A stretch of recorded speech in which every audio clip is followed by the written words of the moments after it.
এই গাভীটি খাওয়া দাওয়া শেষে এইভাবে ফিডারের উপরে দাঁড়িয়ে থাকে সবসময় এবং একে একটি ব্লক দেওয়া হয়েছে। এই ব্লকটা অবসর সময় সে খেয়ে নেয়। এখানে ওটা খুব হাই প্রোটিন আছে এবং এর আজকে একটি বাচ্চা হয়েছে। জন্মের ৩ ঘন্টা পর ফিডারে দুধ খাচ্ছে। তো হ্যালো ভিউয়ার্স, আসসালামু আলাইকুম। কেমন আছেন সবাই? নতুন ব্লগটি শেয়ার করছি আপনাদের সঙ্গে যে একটি মা কত কষ্ট করে একটি সন্তানের জন্ম দেন। সেটি হতে পারে মানুষ, হতে পারে আ উম প্রাণী।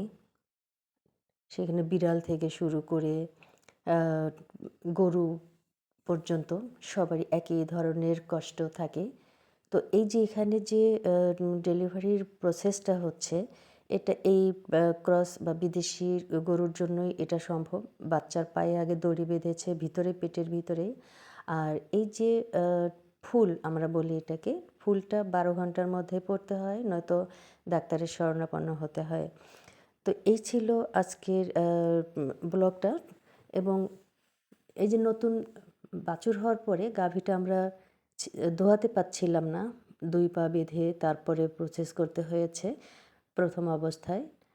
আমরা হাত দিয়ে দোয়াচ্ছি। তারপর অবশ্যই মিল্কিং মেশিন দিয়ে করা হবে। তো আপাতত হাতে। তারপর তো বাছুর যখন ভালো হয়েছে, সুস্থ আছে, এর গা ব্রাশ করে দিচ্ছি।